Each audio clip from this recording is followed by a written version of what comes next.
let us start discussion of topic number 14, biomolecules. Refer to page number 298 of textbook. इसके पहले हमने topic number 13 ये खत्म किया है। वो टॉपिक था अमीन्स और उसके 10 वीडियो हमने बनाए थे। 10 इसमें वो पूरा टॉपिक कवर हो गया। तो आपको टॉपिक नंबर 13 यदि देखना होगा तो आप वो 10 वीडियो को देख सकते हैं। तो आपका टॉपिक नंबर 13 जो है वो 10 वीडियो में पूरा कवर हो गया। आज हम चालू करते हैं टॉपिक नंबर 14, बायोमॉलिक्यूल। और इसके लिए कौन सा पेज देखना है? टेक्स्ट बुक का 298। तो biomolecule are the lifeless molecule which combine in specific manner to produce life or control biological reaction. Biomolecule जो है वो कैसे मॉलिक्यूल है? Lifeless, right? और वो क्या करते हैं? कंबाइन होते हैं स्पेसिफिक मैनर में टू प्रोड्यूस लाइफ और टू कंट्रोल बायोलॉजिकल रिएक्शन। और इसलिए जो दूसरा सेंटेंस मैंने लिखा वो लिखा है the most amazing thing about a living system is that it is composed of non living atoms and molecules. Living system इसकी सबसे आश्चर्यजनक बात कौन सी है कि जो लिविंग सिस्टम है वो बना है non living atoms and molecule से, राइट? तो अब आप दोनों पॉइंट एक बार देख लो। तो क्वेश्चन एक लिख लो इसके ऊपर, व्हाट आर बायोमॉलिक्यूल? देख लो बायोमॉलिक्यूल की डेफिनेशन। अब कुछ जो कॉमन बायोमॉलिक्यूल रहते हैं वो आपको बताता हूं। आपको मालूम है कौन से कॉमन बायोमॉलिक्यूल है? तो कुछ कॉमन जो बायोमॉलिक्यूल है वो है कार्बोहाइड्रेट्स। कार्बोहाइड्रेट्स के बारे में आपने लोअर क्लास में भी थोड़ा बहुत डिस्कशन किया होगा। तो अभी आपको क्या ख्याल में आ रहा है कार्बोहाइड्रेट के बारे में? कहा जाता है कार्बोहाइड्रेट। दूसरा रहता है प्रोटीन्स। प्रोटीन्स के बारे में आपकी क्या जानकारी है? तीसरा रहता है न्यूक्लिक एसिड। आपने ऐसे शब्द सुने होंगे RNA, कैराउन फॉर्म में DNA, फिर एंजाइम्स और lipids. These are etc. These are some of the biomolecules. इसमें से ये जो पहले तीन है, these are included in our class 12 syllabus. इसका हमको डिटेल में डिस्कशन करना है। एंजाइम और लिपिड्स ये हमारे सिलेबस में नहीं है।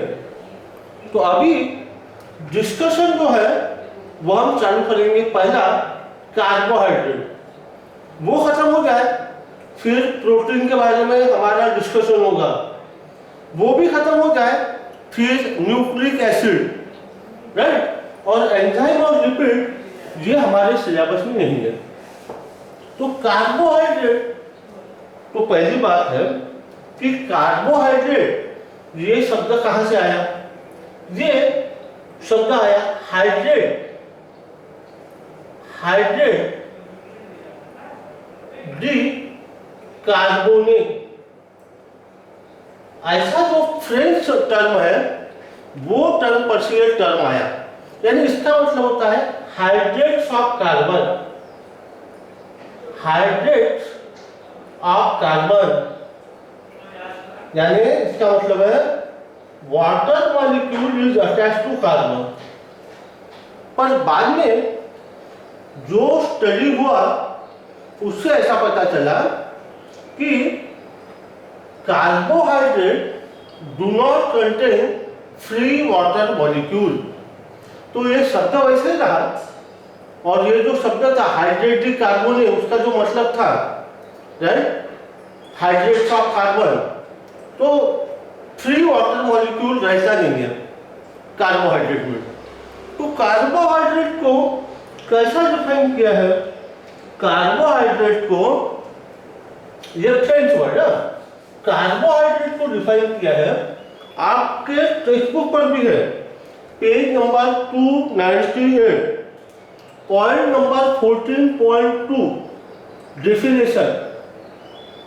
आज जो हमारा डिस्कशन है 14.2, 14.2.1 क्लासिफिकेशन ऑफ कार्बोहाइड्रेट और 14.2.2 नॉमेनक्लेचर ऑफ कार्बोहाइड्रेट, ये 3 पॉइंट से रिलेटेड है। अब 14.2 डेफिनेशन, कार्बोहाइड्रेट्स आर पॉलीहाइड्रोक्सील्डिहाइड, ऐसा लिखा है पेज नंबर 298 देखना। और polyhydroxy ketone are compound that give such unit on hydrolysis। तो मतलब क्या हुआ? कार्बोहाइड्रेट आर पॉलीहाइड्रोक्सील्डिहाइड, पॉलीहाइड्रोक्सी यानी कम से कम 2 OH ग्रुप और साथ में अल्डिहाइड ग्रुप यानी ऐसा, या फिर कम से कम 2 या 2 से ज्यादा OH ग्रुप और साथ में कीटोनिक ग्रुप, या फिर ऐसे कंपाउंड जिसका हाइड्रोलिसिस करने पर 2 ऐसी यूनिट दी, यानी ऐसी यूनिट है जिसके अंदर 2 या 2 से ज्यादा OH ग्रुप और अल्डिहाइड ग्रुप हो, या फिर 2 या 2 से ज्यादा OH ग्रुप और कीटोनिक ग्रुप हो, ऐसे कंपाउंड को बोलते हैं कार्बोहाइड्रेट। तो क्या डेफिनेशन है? कार्बोहाइड्रेट्स आर पॉलीहाइड्रोक्सील्डिहाइड और पॉलीहाइड्रोक्सी कीटोन और compound that give such units on hydrolysis. अब ये कार्बोहाइड्रेट जो है ये रहता कहाँ है? They are present both in plant and animal kingdom. अब हमको मालूम है plant they prepare their own food and animal they depend on plant for the supply of the food. ठीक, कार्बोहाइड्रेट में 3 ही एलिमेंट रहते हैं, carbon, hydrogen, oxygen. All carbohydrate contains carbon, hydrogen, oxygen. Carbohydrate have this general formula CH2OY, where X and Y are natural number। जैसे glucose है C6H12O6, ये glucose का भी फार्मूला है, फ्रुक्टोज का भी यही फार्मूला है, दोनों का फार्मूला सेम, फिर नाम क्यों अलग? इसलिए कि ग्लूकोज और फ्रुक्टोज ये दोनों का स्ट्रक्चर अलग है। ग्लूकोज में अल्डिहाइड ग्रुप रहता है, जबकि फ्रुक्टोज में कीटोनिक ग्रुप रहता है। उसके बारे में नेक्स्ट लेक्चर में आपको मैं डिटेल में बता दूं। तो देखो ये फार्मूले को ऐसा लिख सकते हैं C6H2O6। उसी प्रकार से सुक्रोज C12H22O11, उसको ऐसा लिख सकते हैं। तो यहां पर X और Y की वैल्यू हो गई 6, यहाँ की X की वैल्यू 12, Y की वैल्यू 11, पर हर बार ये फार्मूला फिट नहीं बैठता है। जैसे ना ऐसा कार्बोहाइड्रेट है रैमनोज, अब उसका फार्मूला है C6H12O5, वो इस फार्मूला में फिट नहीं बैठता है। यह कंपाउंड है डीऑक्सीराइबोज, ये कार्बोहाइड्रेट है, पर ये कार्बोहाइड्रेट होने के बावजूद वो इस फार्मूला में फिट नहीं बैठता है। C5H10O4। तो ऐसे कुछ एक्सेप्शन भी है कि जहां पर वो कंपाउंड कार्बोहाइड्रेट है but their formula do not fit into this general formula, but for most of the carbohydrate this formula is applicable, right? These are exception. तो इसके ऊपर एक क्वेश्चन है, वो क्वेश्चन आपको बताता हूं। Give example of compound which do not justify the earlier formula of carbohydrate। ठीक, उसके एग्जांपल लिए कार्बोहाइड्रेट जो है वो they are important part of our diet because they are the source of energy.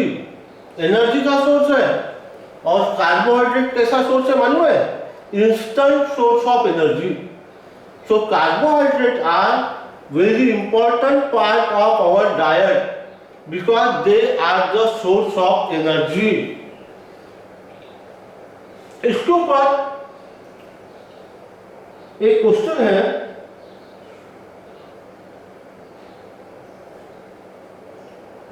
वो क्वेश्चन है why are carbohydrates important in the diet because it is the source of energy। तो ये हो गया कार्बोहाइड्रेट के बारे में एक इंट्रोडक्शन। तो पहली बात थी डेफिनेशन पेज नंबर 298 पर। कार्बोहाइड्रेट्स आर पॉलीहाइड्रोक्सी एल्डिहाइड और पॉलीहाइड्रोक्सी कीटोन और compound that give such units on hydrolysis. दूसरा था they occur in plant and animal kingdom. Plant they prepare those own food, animal has to depend on plant for the supply of the food. Carbohydrate contain carbon, hydrogen, oxygen. Their general formula is right and they are important part of our diet because they give us energy. Now we will start discussing the classification of carbohydrate. तो carbohydrate जो है उसको classify किया है as monosaccharide. Monosaccharide carbohydrate जो है ना उसी को बोलते हैं सेकेराइड्स, उसके लिए ही शब्द है saccharides. So they are classified as monosaccharide and as oligosaccharide or as polysaccharides।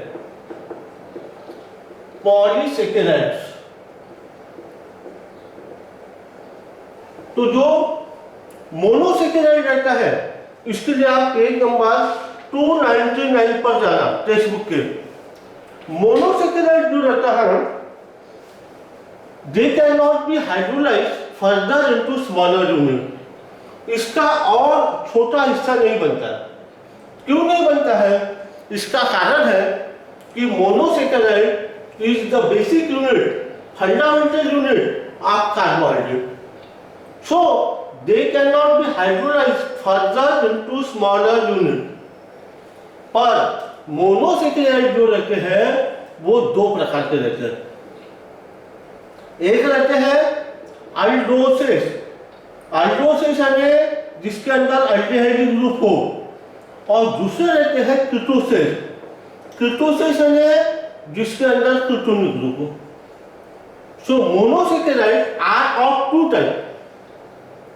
फिर उसको ब्रेक डाउन नहीं किया, they can not be hydrolysed, they are of two type. फिर अल्डोसेस जो रहते हैं वो 5 प्रकार के रहते हैं। 5 कैसे? एक रहता है अल्डोट्रायोस। अल्डोट्रायोस, ट्रायोस का मतलब रहता है जिसके अंदर 3 कार्बन है, यानी अल्डिहाइड ग्रुप और 3 कार्बन। फिर रहता है अल्डोटेट्रोस। टेट्रोस का मतलब समझ गए, यानी अल्डिहाइड ग्रुप और 4 कार्बन। अल्डोपेंटोस यानी अल्डिहाइड ग्रुप और 5 कार्बन। फिर रहेगा अल्डोहेक्सोस यानी अल्डिहाइड ग्रुप और 6 कार्बन। और फिर कौन सा रहेगा बताओ, अल्डोहेप्टोज। और उसी प्रकार से कीटोसिस जो रहेंगे वो भी 5 प्रकार से रहेंगे। कौन से 5? कीटोट्रायोस, यानी कीटोनिक ग्रुप 3 कार्बन, कीटोटेट्रोज, कीटोपेंटोज, कीटोहेक्सोज और कीटोहेप्टोज। सो अल्डोसिस are of 5 types: aldotriose, aldotetrose, aldopentose, aldohexose, aldoheptose. Ketosis, ketotriose, ketotetrose, ketopentose, ketohexose, ketoheptose. 3 carbon ketonic group, 4 carbon ketonic group, 5 carbon ketonic group, 6 carbon ketonic group, 7 carbon ketonic group. हो गया। फिर आगे जाते हैं।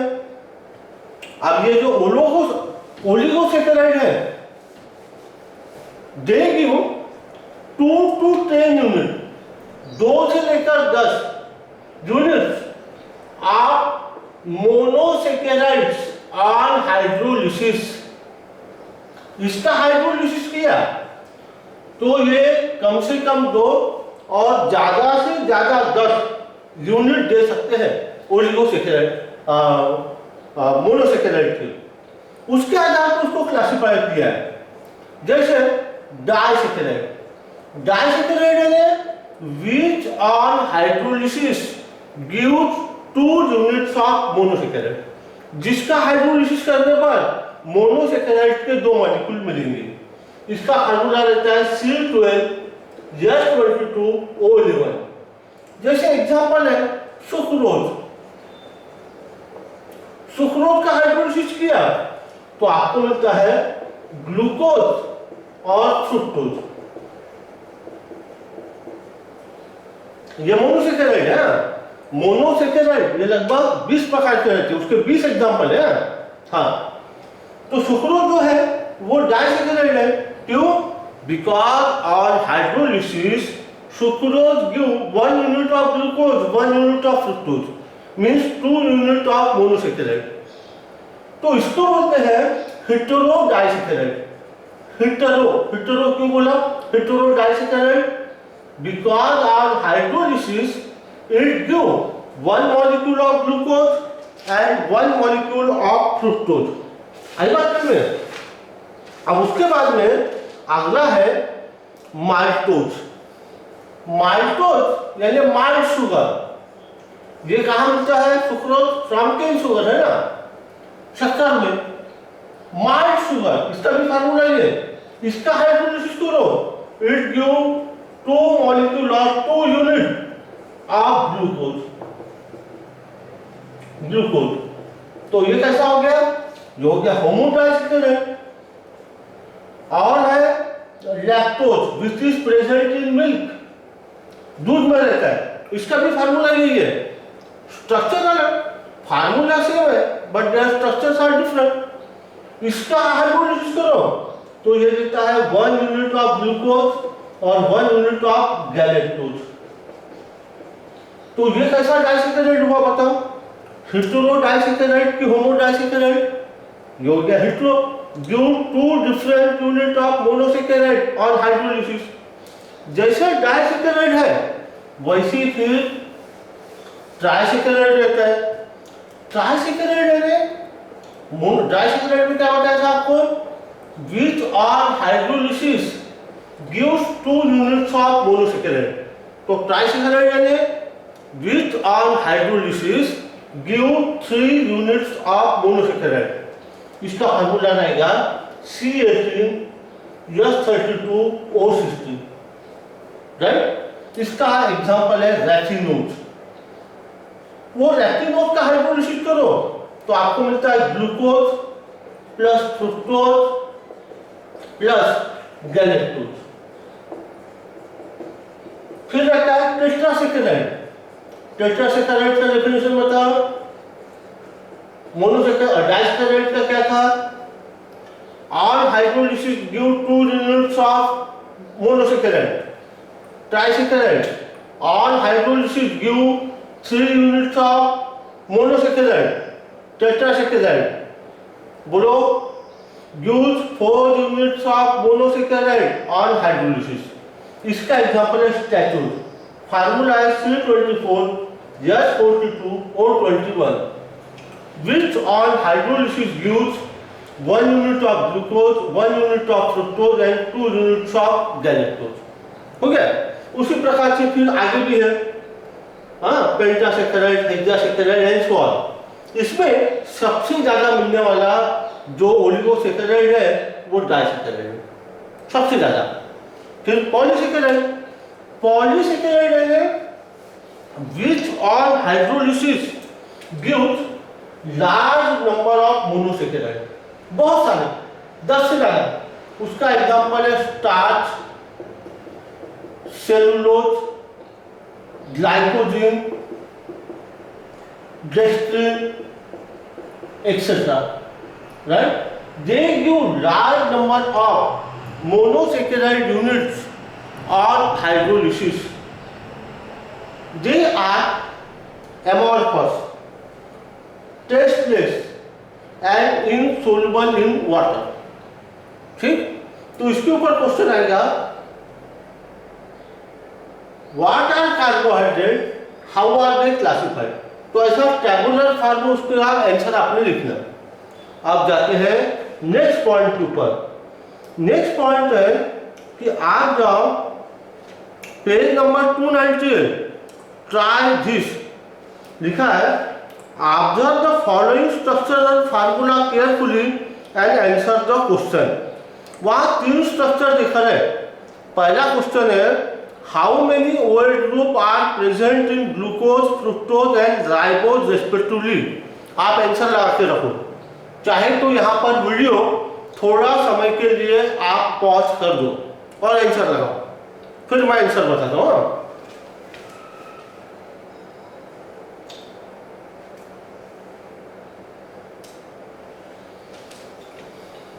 तो यहां पर देखो, जो ग्लूकोज है उसमें 5 OH ग्रुप है.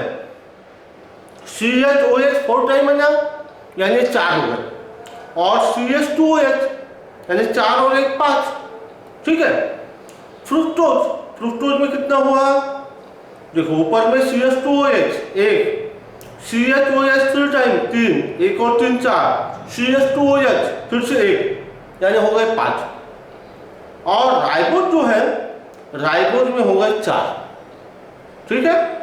तो फिर से एक बार सुनो, ग्लूकोज में 5, फ्रुक्टोज, फ्रुक्टोज में 5 और राइबोज, राइबोज में हो गए 4.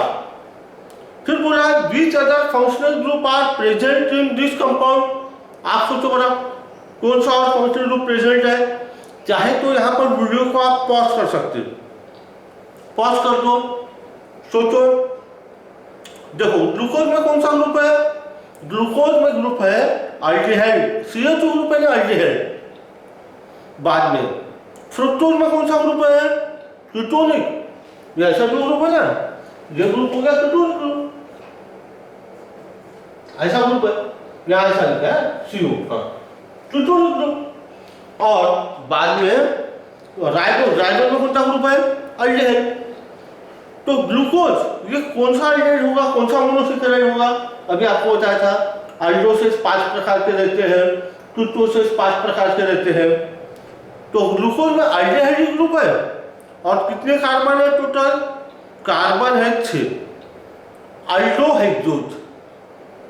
व्हाट अबाउट फ्रुक्टोज, फ्रुक्टोज में बताओ कितने कार्बन है, कार्बन है 6, और कौन सा ग्रुप है, कीटोनिक, कीटोहेक्सोज. और राइबोज, राइबोज आप बताओ, अल्डिहाइड ग्रुप है, और कार्बन कितने हैं, कार्बन है 5, अल्डोपेंटोज. अब आप जाओ पेज नंबर 299 पर. Use your brain power, use your brain power, give IUPAC name of the following monosaccharide. आप सोचो बड़ा, वो 3 कंपाउंड के नाम क्या रहेंगे. आपको 1 मिनट का समय देता हूं, आप सोच लो.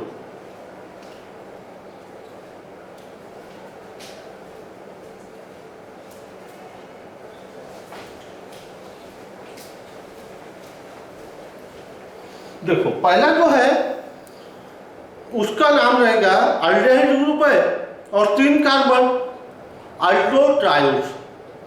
दूसरा अल्टो 5 कार्बन है पेंटोज। आखिरी वाला तीसरा कितने कार्बन है 6 और 1 7, तो वो रहेगा क्रोटोनिक ग्रुप और 7 कार्बन कीटो हेप्टोज। अब आप क्वेश्चन नंबर 1 का 1 एक एमसीक्यू है उसको सॉल्व करो। पेज नंबर 320 क्या आंसर रहेगा सोचो 1 मिनट। आंसर है डी कीटो हेप्टोज। आज का जो डिस्कशन है यहाँ रुकता हूँ, कल नया पॉइंट चालू करेंगे।